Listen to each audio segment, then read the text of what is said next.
Hello दोस्तों, स्वागत है आपका IQ स्टडी पॉइंट में। आज जो हमारा टॉपिक है वो है सर्वनाम। ठीक है, हम सर्वनाम के बारे में पढ़ेंगे और साथ ही इनके भेदों के बारे में भी जानेंगे। ठीक है, तो शुरू करते हैं।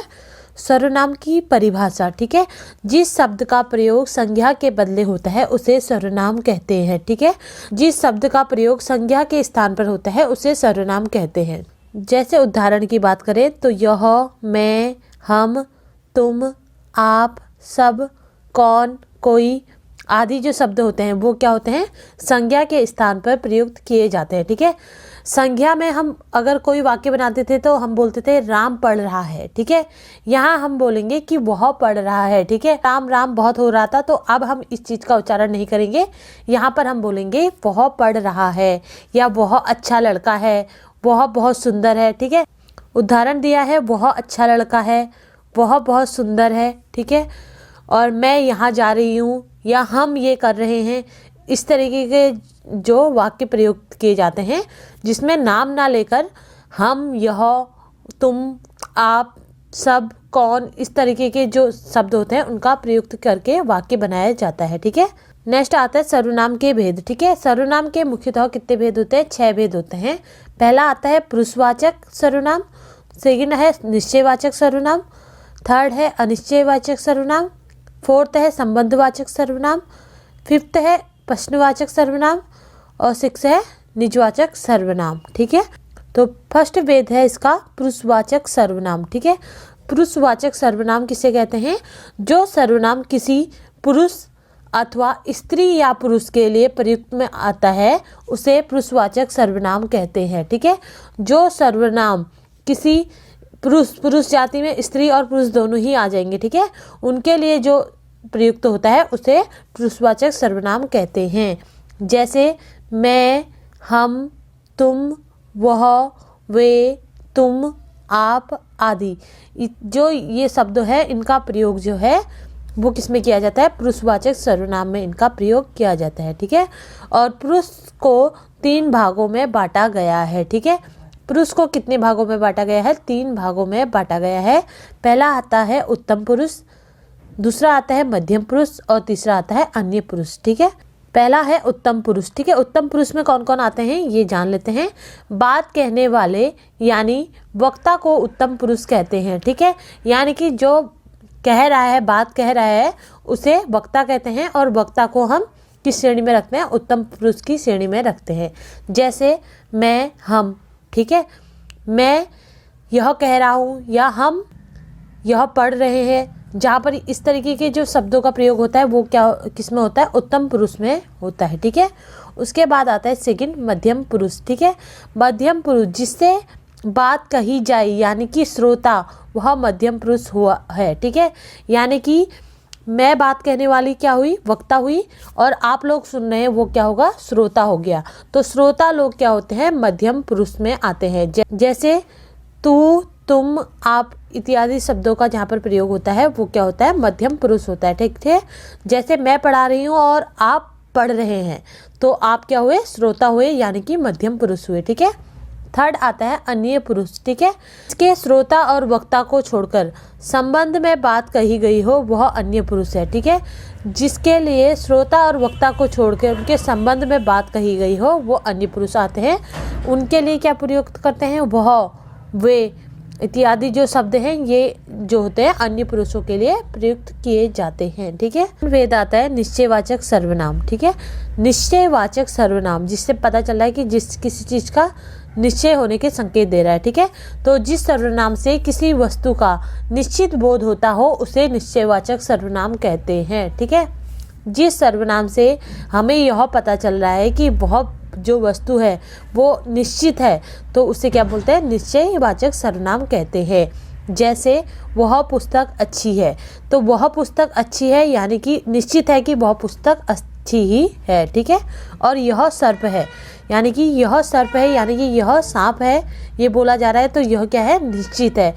ठीक है, तो निश्चयवाचक सर्वनाम आप याद रखिएगा, जिससे किसी चीज वस्तु का निश्चित बोध होता हो उसे निश्चयवाचक सर्वनाम कहते हैं। ठीक है, निश्चयवाचक सर्वनाम। थर्ड आता है अनिश्चयवाचक सर्वनाम। ठीक है, अनिश्चय यानी कि जिसका कोई निश्चय ही ना हो। ठीक है, तो जिस सर्वनाम से किसी वस्तु का निश्चित बोध नहीं हो होता उसे निश्चित सर्वनाम कहते हैं। ठीक है, जिस सर्वनाम से किसी हमें यह नहीं पता चला कि यह वस्तु जो है वो निश्चित रूप से है या नहीं है, उसका बोध नहीं हो पा रहा, उसे क्या बोलते हैं? अनिश्चित वाचक सर्वनाम कहते हैं।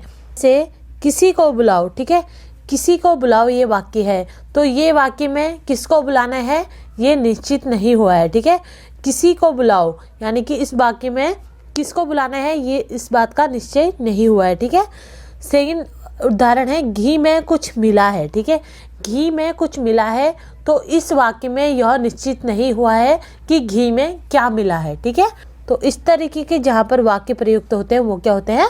अनिश्चयवाचक सर्वनाम कहलाते हैं। ठीक है, फोर्थ आता है संबंध सर्वनाम। संबंध सर्वनाम, संबंध सर्वनाम से पता चला कि ये संबंधों के बारे में बताता होगा। ठीक है, जिस सर्वनाम से दो वस्तुओं अथवा दो व्यक्तियों का पारस्परिक संबंध प्रकट होता है उसे संबंधवाचक सर्वनाम कहते हैं। ठीक है, जिस सर्वनाम से दो वस्तुओं अथवा दो व्यक्तियों का आपस में जो है संबंध पता चल रहा है तो वो क्या होगा? संबंधवाचक सर्वनाम कहते हैं। ठीक है, जैसे जो तुम चाहो करो। ठीक है, जो तुम चाहो करो।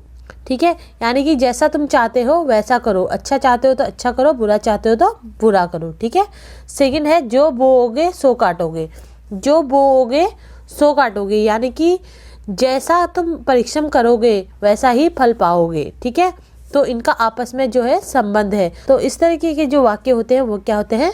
संबंध सर्वनाम कहलाते हैं। ठीक है, पांचवा आता है प्रश्नवाचक सर्वनाम। ठीक है, प्रश्नवाचक यानी कि जहाँ पर प्रश्न पूछे जा रहे हैं, तो जिस सर्वनाम से प्रश्न का बोध होता हो उसे प्रश्नवाचक सर्वनाम कहते हैं। ठीक है, जिस सर्वनाम से हमें यह पता चल रहा है कि यहाँ पर जो है वो प्रश्न पूछे जा रहे हैं, प्रश्नों का बोध हो रहा है, उसे प्रश्नवाचक सर्वनाम कहते हैं।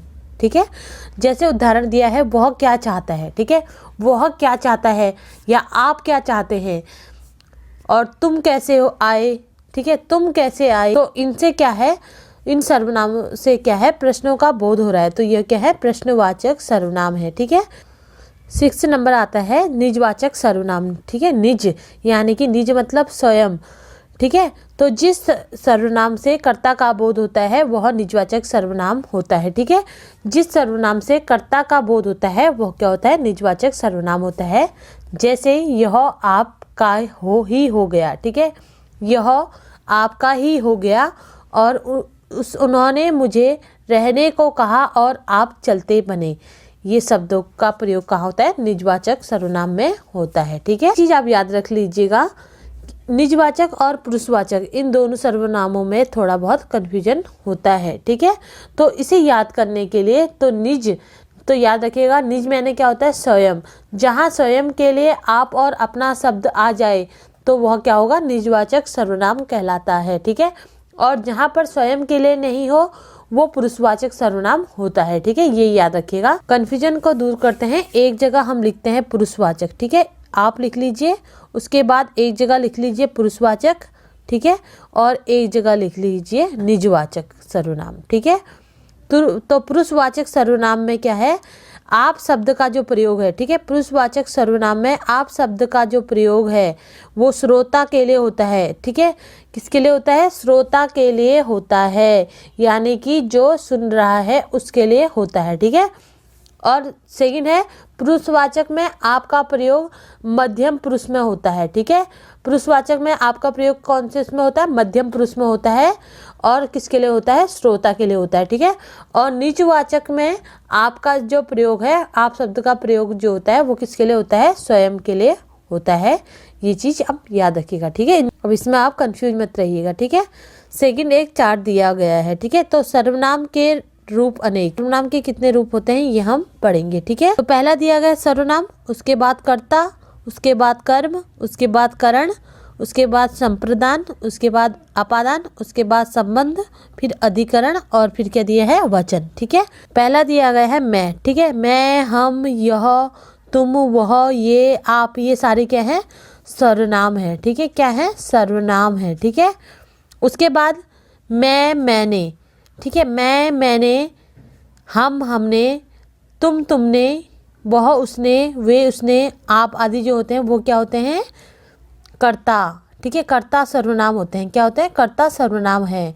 ठीक है, मैं का मैंने बन गया और हम का हमने बन जाता है। ठीक है, कर्ता सर्वनाम में क्या होता है? मैं का मैंने बन जाता है और हम का हमने बन जाता है। ठीक है, उसी प्रकार कर्म सर्वनाम की बात करें तो कर्म सर्वनाम में जो है वो मुझ का मुझे और हम का हमको बन जाता है। ठीक है, उसी प्रकार आता है संप्रदान सर्वनाम। ठीक है, संप्रदान सर्वनाम में मुझको, मुझे, मेरे लिए, हमको, हमें, हमारे लिए का प्रयोग किया जाता है। ठीक है, फिर आता है आपादान सर्वनाम में मुझसे, हमसे, तुमसे, उससे, उनसे, आपने से, इस तरीके के शब्दों का प्रयोग किया जाता है। ठीक है, उसके बाद आता है संबंध, संबंध सर्वनाम। तो संबंध सर्वनाम में जो है मेरा, मेरी, मेरे, हमारा, हमारी, हमारे, तुम्हारा, तुम्हारी, तुम्हारे, उसका, उसकी, उसके इत्यादि जो शब्दों का प्रयोग होता है वो कहाँ होता है? संबंधवाचक सर्वनाम में होता है। ठीक है, उसके बाद आता है अधिकरण। ठीक है, अधिकरण सर्वनाम। तो अधिकरण सर्वनाम में जो है मुझ पे, मुझ में, हम में, हम पर, तुम में, तुम पर, उसमें, उस पर, उनमें, उन पर, ऐसे शब्दों का जो प्रयोग है वो किस में किया जाता है? अधिकरण सर्वनाम में किया जाता है। ठीक है, फिर लास्ट आता है वचन सर्वनाम। ठीक है, वचन सर्वनाम में एक वचन और बहुवचन इन दोनों का ही प्रयोग होता है। ठीक है, आई होप आपका जो सर्वनाम से रिलेटेड जो कन्फ्यूजन था वो क्लियर हो गया होगा। इसी के साथ मेरी ये वीडियो यहीं समाप्त होती है। अगर मेरी इस वीडियो से आपकी नॉलेज बढ़ी हो तो प्लीज़ चैनल को सब्सक्राइब करें और बेल आइकन दबाना ना भूलें। कल फिर मिलते हैं एक नई वीडियो के साथ, तब तक के लिए गुड बाय। जय हिंद दोस्तों।